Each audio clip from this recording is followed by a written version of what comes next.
क्योंकि अभी कुछ समय पहले एक झगड़ा हुआ था, जिसमें बहुत ज़्यादा नाम उछला था। बहुत सारी चीज़ें हुई थी। स्यावड़ा में आपका महाते परिवार का ऐसा सुना था कि बहुत सारी चीज़ें हुई थी। वो अध्यक्ष जी का टाइम था उस टाइम पे शायद, हाँ, चुनाव चुनाव का टाइम था। तो क्या हुआ मतलब क्या चल रहा है? लोगों के दिमाग में ऐसा है कि भई महाते परिवार तो गुंडई में ज़्यादा हैं, चीज़ें गलत तरीके से ज़्यादा करते हैं। कुछ दिन पहले अभी एक बयान वायरल हुआ था दामोदर यादव का, जो कि आज़ाद समाजवादी पार्टी के नेता हैं और उन्होंने चुनाव लड़ा था, काफ़ी अच्छे वोट मिले थे उनको, लेकिन उसके बाद उन्होंने इतनी तुच्छ बात करी, उसके बारे में आप क्या कहना चाहेंगे? जो धीरेन्द्र कृष्ण शास्त्री के बारे में बात कर रहे थे और उनकी वजह से बहुत सारे दंगे हुए, लड़ाइयाँ हुई, बहुत सारे बेचारे जो दलित वर्ग है वो पिटे भी। मतलब हिंसा भड़काने का काम हुआ था, तो उसके बारे में आप क्या कहना चाहेंगे? लोगों को हिंदू कहने में शर्म आ रही है, तो उनको हिंदुस्तान में रहना ही नहीं चाहिए। अभी कुछ दिन पहले मतलब एक वीडियो हमने भी देखी थी जिसमें एक यादव बंधु थे जो कह रहे थे कि कोई ब्राह्मण भाई है जो उनकी समाज को गालियां दे रहा है, उसके बारे में आप क्या कहना चाहेंगे? नहीं, कुछ विवाद हो जाते हैं, लोग भ्रामक बातें कर देते हैं। और अभी एक आप जो पूछ रहे हैं ना, वो विवाद की बात पूछ रहे हैं ना, तो उसमें क्या है, एक षड्यंत्र के रूप में हम लोगों को फंसाया गया, झूठी कायमी है। क्योंकि हमारे कलेक्टर साहब हैं आईएएस बानखेड़े जी, काफी बढ़िया काम कर रहे हैं। मुझे ऐसा लगता है कि वो गलत नहीं होने दे रहे हैं इस समय पर। भविष्य में आप अपने आप को किस लेवल पर देखते हैं, क्या चाहते हैं? मैं जहां तक समझता हूँ हर कोई व्यक्ति ऐसी ही बातें करता है नेता बनने के लिए, पॉलिटिक्स में आने के लिए, लेकिन आने के बाद फिर वो वही चीजें करता है, 10%, 20%, 5%, हर जगह से लेता है, चीजें करता है। तो इसके बारे में आप क्या कहना चाहेंगे? इंदरगढ़ जो नगर है उसमें पूरा क्षेत्र तोड़फोड़ हुई है, अतिक्रमण हटाया है, उसके बारे में आप क्या कहेंगे? कुछ जनता ऐसा बोल रही है कि मतलब हमारे जो विधायक जी हैं माननीय प्रदीप अग्रवाल जी, तो उनका जो एरिया था, उनका जो जगह था, उसको नहीं तोड़ा गया, बाकी का तोड़ा गया। तो उस पर आप क्या कहना चाहेंगे? सपोज करो कि आपको जो भी पॉलिटिक्स में बनना है, मंत्री, नेता, कुछ भी बनना है, वो अगर बन गए, तो किस हिसाब से काम करोगे? ये तो मैं समझता हूँ। देखिए, जो भी पॉलिटिक्स में होते हैं वो रामायण की कुछ चौपाई सीख लेते हैं, ये सब अच्छी-अच्छी बातें सीख लेते हैं। तो आप मुझे ये बताइए, क्या आपने कुछ सोचा है कि किस तरीके से आप गरीबों का तबका जो भी है उसकी कैसे मदद कर सकते? क्योंकि पैसे से आप हर किसी की मदद नहीं कर सकते। ऐसा क्या योजना लाएँगे, ऐसी क्या सोच-विचार आप रखते हो जिससे उनकी मदद हो जाए? हम गरीब को मिडल क्लास में ले जाएँ, फिर मिडल क्लास से और ऊपर ले जाएँ, कैसे ले जाएँगे? ये मैं पूछना चाहता हूँ। इसके लिए रोजगार कैसे आएगा? तो हम यही क्वेश्चन आपसे करना चाहते हैं और देश के, अपने क्षेत्र के माननीय प्रदीप अग्रवाल जी से भी यही पूछना चाहेंगे, माननीय नरोत्तम मिश्रा से भी यही पूछना चाहेंगे और जो भी आसपास के नेता हैं, उनसे पूछना चाहेंगे कि हमारे एरिया में एक भी फैक्ट्री क्यों नहीं है? हमारे एरिया में एक भी ऐसी बड़ी कंपनी क्यों नहीं है जिससे हमारे क्षेत्र के लोगों को रोजगार मिले? हमारे एरिया में किसी भी स्कूल में, सरकारी स्कूल में कंप्यूटर लैब क्यों नहीं है? हमारे स्कूल में किताबें अच्छी क्यों नहीं है? हमारे स्कूल में कोई भी टीचर बहुत अच्छे लेवल के क्यों नहीं है? नमस्कार दोस्तों, मैं हूं आशीष और आप देख रहे हैं आशीष शर्मा ब्लॉग्स। दोस्तों, पॉलिटिक्स के बारे में बहुत सारी चीजें चलती है, बहुत सारी बातें चलती है। बेसिकली मेरा चैनल इस बारे में नहीं है, लेकिन हमारे आसपास के क्षेत्र में ग्रोथ हो, अच्छे लोग आगे आए, उसके लिए हमने एक पहल शुरू की है कि हमारे क्षेत्र के जो भी पॉलिटिक्स में लोग हैं उनसे जाके क्वेश्चन करें कि वो क्या कर रहे हैं, किस तरीके से काम हो रहा है, सड़कों में गड्ढे क्यों हैं, चीजें क्यों हैं, खराब क्यों हैं, व्यवस्थाएं अभी तक सुधरी क्यों नहीं है। अगर आप जिम्मेदार हैं, अगर पॉलिटिक्स में नेता जिम्मेदार है, तो हमारे देश में अभी भी क्यों हो रहा है, हमारे क्षेत्र में भी ऐसा क्यों हो रहा है कि एक व्यक्ति पिटता है, दूसरा व्यक्ति पैसे देके छूट जाता है? तो बेसिकली हम आए हैं अभी कपिल महाते जी के पास, जो कि स्यावड़ा में महाते परिवार एक बहुत ही चर्चित नाम है और पॉलिटिक्स में भी अपनी अच्छी पकड़ रखते हैं, आगे अच्छे सपने देखते हैं, आगे बढ़ने की सोचते हैं। देखते हैं उनके क्या विचार रहते हैं। हम ये चीज बिल्कुल थोड़ा सा निष्पक्ष होके करेंगे, शायद उनको बुरा लगे, अच्छा लगे, इसके लिए हम जिम्मेदार नहीं हैं। ये हमारा जो चैनल है सिर्फ और सिर्फ एंटरटेनमेंट पर्पस के लिए है। आपको अगर चीजें अच्छी लगी, अगर आपको ये पत्रकारिता का रूप मेरा अच्छा लगे, तो कमेंट करके जरूर बताएं। बाकी आपके अगर कोई क्वेश्चन है तो कमेंट में बताएं, हम उनसे फिर से एक वीडियो बनाने की ट्राई करेंगे। अभी जो हम पूछ रहे हैं उसके बारे में बात करते हैं, मिलते हैं कपिल महाते जी से। नमस्कार। वैसे तो हम ज़्यादा अभी अथॉरिटी नहीं रखते हैं कि हम किसी से कोई क्वेश्चन करें, चीज़ें करें, लेकिन हम फिर भी वो चीज़ें लेके आए हैं, वो क्वेश्चन आपके पास लेके आए हैं जो जनता आपसे पूछना चाहती है। क्योंकि अभी पिछले कुछ सालों में आपका नाम, आपके परिवार का नाम कुछ ज़्यादा ही चर्चित रहा है, लड़ाई झगड़े हुए हैं, बहुत सारी चीज़ें हुई हैं, तो उससे रिलेटेड बहुत सारी अलग-अलग बातें चलती है, कोई कुछ कहता है, कोई कुछ कहता है। और हमारे मन में भी विचार है कि अगर हम पॉलिटिक्स में आ रहे हैं तो किस हिसाब से आना चाहिए, किस हिसाब से काम होना चाहिए, क्या सिर्फ पैसा, पावर, दारू, गुटखा, मुर्गा ये सब बांट के काम हो जाना चाहिए या फिर एक्चुअल में जमीनी लेवल पे काम करना चाहिए इंसान को? तो मैं आपसे ये पूछना चाहूंगा सबसे पहला कि आपका जो आप आए हो पॉलिटिक्स में अभी आप हो, तो कैसे आए, क्यों आए, क्या उद्देश्य है आपका? हमारा उद्देश्य, जो हमारे पूर्वज इस क्षेत्र की सेवा करते आए हैं, पहले हमारे पापा के बाबा जो सिमड़ा के प्रथम नगर जनपद के अध्यक्ष रहे श्री रामचरण शर्मा जी, उसके बाद मेरे ताऊ श्री रमेश शर्मा जी, मेरे पिता श्री अरुण शर्मा जी, मेरे बड़े भाई जो नगर परिषद के अध्यक्ष रहे श्री धीरज माते जी, और उनके बाद मैं अपने क्षेत्र की जनता की जो संभव मदद होती है उनको करने के लिए, और अपन ये सोचते हैं कि क्षेत्र में जो समस्याएं हैं उनके लिए अपने लोगों की जो मदद कर सकें उसके लिए हम, और उनकी सेवा करने के लिए राजनीति। आप ये कह रहे हो कि मदद करते करते आप यहाँ तक आ गए हैं। हाँ, चलिए, बहुत अच्छी बात है। अभी मैं रिसेंटली कुछ दिन से घर पे हूँ। एक्चुअली मेरा एक स्पाइन पे सर्जरी हुआ था, उसकी वजह से मुझे घर पे रहना पड़ा। तो मैं बहुत दिन से आपको नहीं जानता हूँ, बहुत ज्यादा नहीं जानता हूँ। मैं अपने एरिया में अपने गाँव के लोगों को भी पूरे तरीके से नहीं जानता हूँ। पढ़ाई लिखाई करने के बाद फिर एकदम सडनली कुछ दिक्कत हुई, तब मैं घर पे आया हूँ। तो मैंने कुछ चीजें सुनी थी, तो मुझे नहीं पता कि आप मेरे परिवार के खासे हैं कि दूर के हैं, कि मतलब अच्छे हैं कि बुरे हैं, जो भी है। तो मैं बस ये जानना चाहता हूँ, क्योंकि अभी कुछ समय पहले एक झगड़ा हुआ था जिसमें बहुत ज्यादा नाम उछला था, बहुत सारी चीजें हुई थी स्यावड़ा में। आपका महाते परिवार का ऐसा सुना था कि बहुत सारी चीजें हुई थी। वो अध्यक्ष का टाइम था उस टाइम पे, शायद चुनाव का टाइम था। तो क्या हुआ, मतलब क्या चल रहा है? लोगों के दिमाग में ऐसा है कि भाई महाते परिवार तो गुंडई में जाता है, चीजें गलत तरीके से ज्यादा करते हैं। नहीं, तो ऐसा आपका क्या विचार है? ऐसा कुछ नहीं है। लोगों के दिमाग में ऐसा कुछ नहीं है कि जो हम लोग गुंडा हैं। लोग, जो जनता है वो जानती है कि हम उनकी मदद करने के लिए कभी कभी कुछ असामाजिक तत्वों के सामने हमें आना पड़ता है। कुछ लोगों के जो गुंडे हैं वही लोग हमको बदनाम करने के लिए लोगों के प्रति में हमारे प्रति गलत भावना रखते हैं, और जो जनता है हमारे क्षेत्र की वो जानती है कि हम लोग गुंडे नहीं, उनकी मदद करने वाले लोग हैं। अगर हम गुंडे होते तो लोग हमें चुनाव में ना जिताते, ना हमें आगे बढ़ाने के लिए करते। मैं अभी बहुत टाइम से बैठा हूँ भाई साहब के साथ में, तो हमारे सामने भी बहुत सारे लोग ऐसे आए हैं जिनकी मदद हो रही है। सुबह से ही यहाँ पे भीड़ लग जाती है, काफी सही आदमी लगे हमको अभी तक। तो मैं जो शुरुआत में बोला था कि मैं निष्पक्ष हूँ, तो जो मुझे दिख रहा है वो मैं कहने की कोशिश कर रहा हूँ। बाकी आप सब लोग आगे और जानेंगे, क्योंकि हमारे और भी ज्यादा कठोर सवाल इनके सामने आने वाले हैं। तो भले इनको कुछ भी लगे, हमारा काम है सीधा पूछना, इनका काम है इनको बताना नहीं बताना। हमारा काम है बस इनके सामने क्वेश्चन रखना, क्योंकि हम भी कहीं के गुंडे नहीं है, छोटे से इंसान हैं। सिर्फ पूछेंगे, बात करेंगे, और आपके जो भी प्रश्न है वो इनके सामने रखेंगे। कुछ दिन पहले अभी एक बयान वायरल हुआ था दामोदर यादव का, जो कि आजाद समाजवादी पार्टी के नेता हैं, और उन्होंने चुनाव लड़ा था, काफी अच्छे वोट मिले थे उनको। लेकिन उसके बाद उन्होंने इतनी तुच्छ बात करी, उसके बारे में आप क्या कहना चाहेंगे? जो धीरेन्द्र कृष्ण शास्त्री के बारे में बात कर रहे थे, और उनकी वजह से बहुत सारे दंगे हुए, लड़ाइयां हुई, बहुत सारे बेचारे जो दलित वर्ग है वो पिटे भी, मतलब हिंसा भड़काने का काम हुआ था। तो उसके बारे में आप क्या कहना चाहेंगे? क्या है, कुछ लोग अपनी राजनीतिक रोटियां सेकने के लिए लोगों को भिड़ाना चाहते हैं। उनका मकसद है कि लोग आपस में लड़ें, सामाजिक समरसता है वो खत्म हो जाए, लोगों में द्वेष भावना पैदा हो जाए, और कई दंगे हों। जाति दंगे की स्थिति आ गई थी इनके भाषणों से आई थी। तो मैं यही चाहता हूं कि हम बाबा साहब को भी मानते हैं, हम भगवान परशुराम को भी मानते हैं, हम महात्मा फूले को भी मानते हैं, और सभी जो महान हमारे देश के लोग इस देश में जन्म लिया, गांधी जी, सरदार वल्लभ भाई पटेल, सबका सम्मान करते हैं, सबको मानते हैं।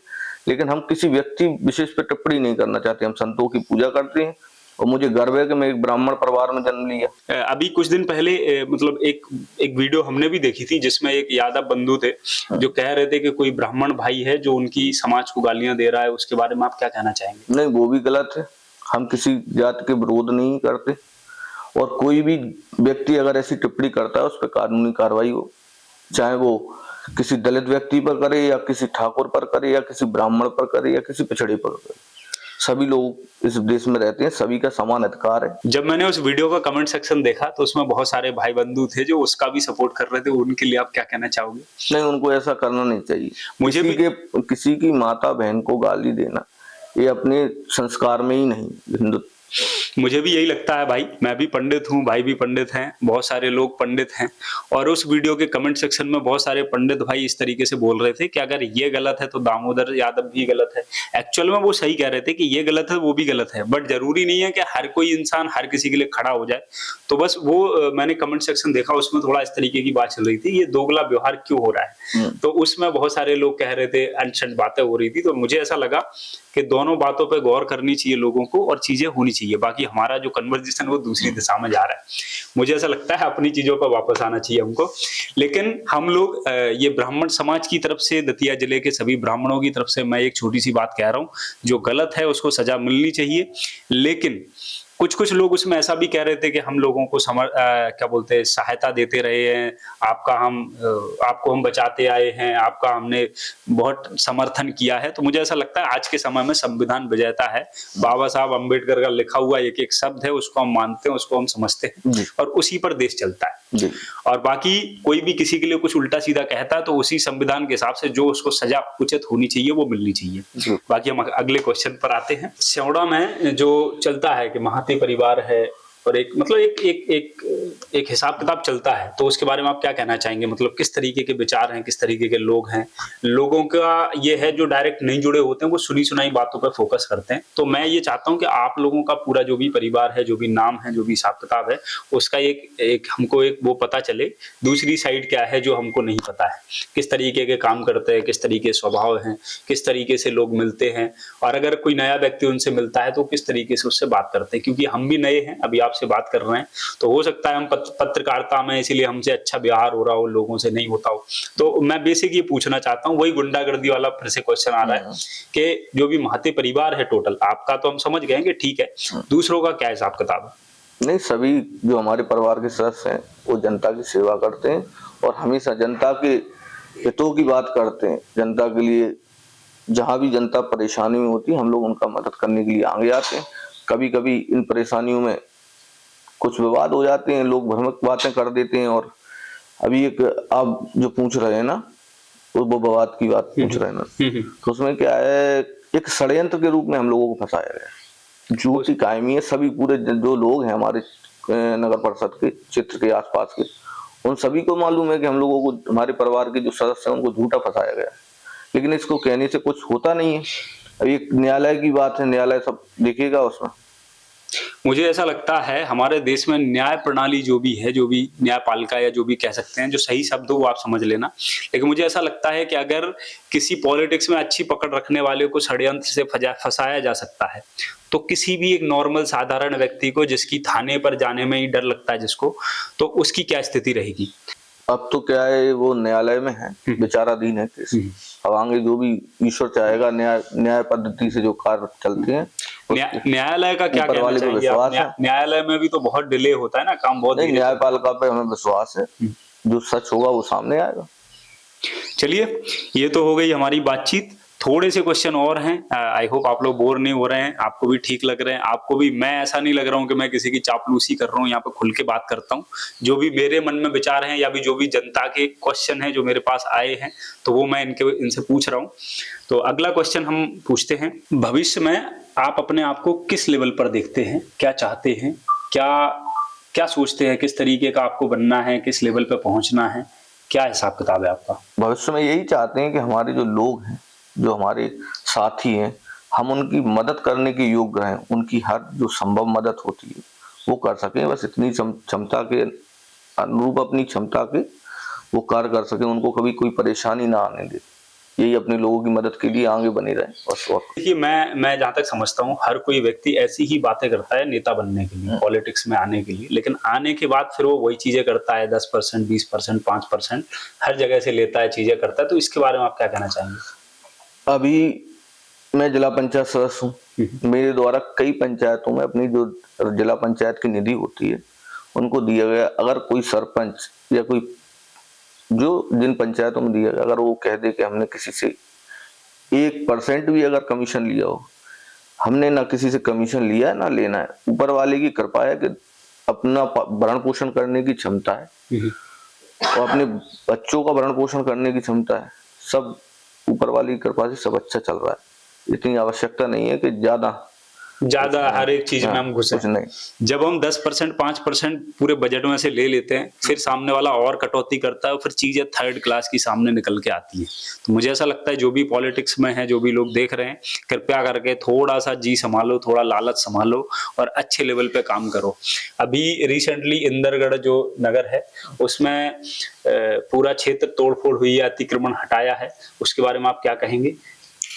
अतिक्रमण हटाना कानूनी कार्रवाई है, उस पे जो सही होगा वो हटेगा। कुछ जनता ऐसा बोल रही है कि मतलब हमारे जो विधायक जी हैं माननीय प्रदीप अग्रवाल जी, तो उनका जो एरिया था, उनका जो जगह था, उसको नहीं तोड़ा गया, बाकी का तोड़ा गया, तो उस पर आप क्या कहना चाहेंगे? नहीं, ऐसा कुछ नहीं है। विधायक जी द्वारा एक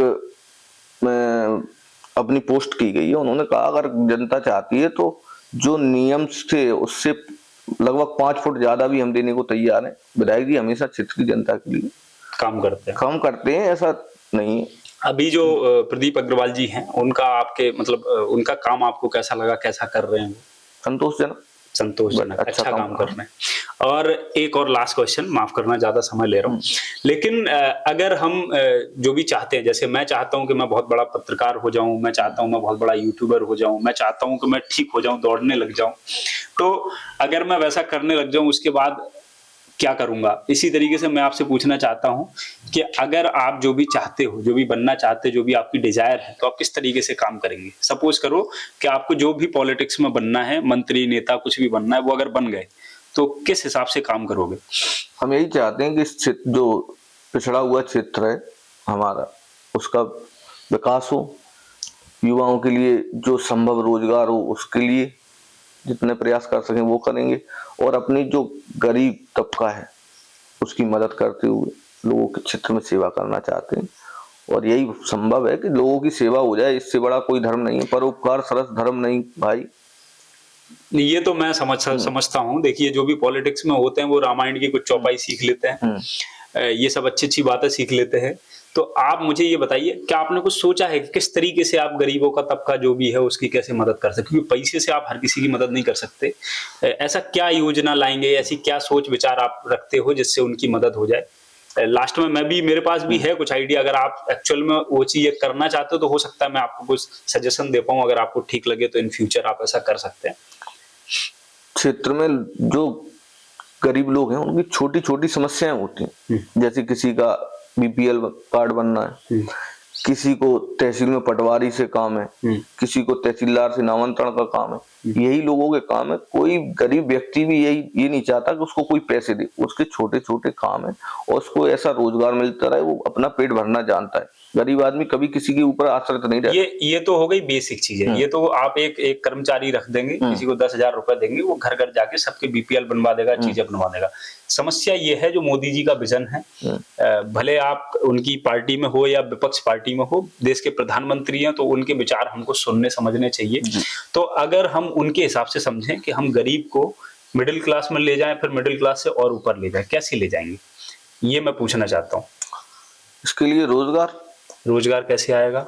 रोजगार यहाँ कोई बड़ा उद्योग लगे, फैक्ट्री वगैरह लगे। अब आई बात सही समझ में, जब भी हमारे एरिया में फैक्ट्रीज लगती हैं, जब भी हमारे एरिया में उद्योग आते हैं, तो हम यही क्वेश्चन आपसे करना चाहते हैं और देश के अपने क्षेत्र के माननीय प्रदीप अग्रवाल जी से भी यही पूछना चाहेंगे, माननीय नरोत्तम मिश्रा से भी यही पूछना चाहेंगे, और जो भी आसपास के नेता हैं उनसे पूछना चाहेंगे कि हमारे एरिया में एक भी फैक्ट्री क्यों नहीं है, हमारे एरिया में एक भी ऐसी बड़ी कंपनी क्यों नहीं है जिससे हमारे क्षेत्र के लोगों को रोजगार मिले, हमारे एरिया में किसी भी स्कूल में, सरकारी स्कूल में कंप्यूटर लैब क्यों नहीं है, हमारे स्कूल में किताबें अच्छी क्यों नहीं है, हमारे स्कूल में कोई भी टीचर बहुत अच्छे लेवल के क्यों नहीं है।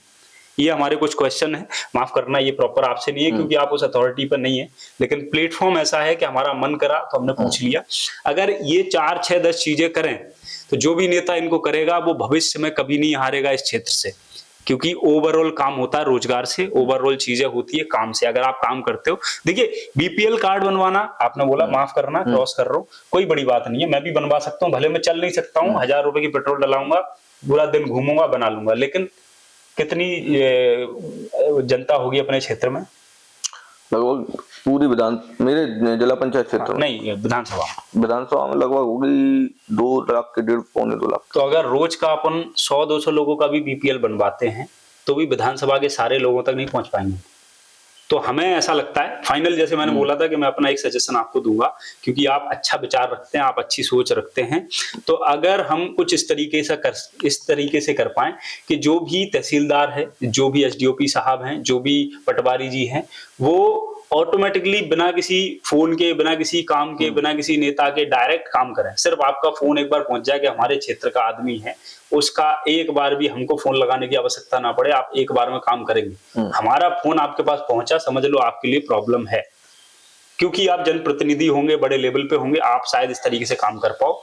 सारे नेता एक्चुअल में यही करते हैं कि जब भी वो कुछ बनते हैं तो उनके जो भी खासे लोग होते हैं, उनके कार्ड बनते हैं, उनके लोन पास होते हैं, उनकी चीजें होती है, गवर्नमेंट योजनाओं में उनके हिस्से होते हैं, ये चीजें ही तो हटानी हमको।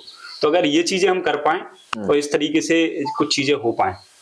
माफ करना, आप बताएं आपके क्या विचार हैं इस बारे में, जो भी मैं कह रहा हूँ। जो हमारी क्षमता होगी उसके हिसाब से हम लोगों की मदद कर सकेंगे। अभी जो क्षमता है उसके हिसाब से हम अपने क्षेत्र की जनता की मदद करते हैं।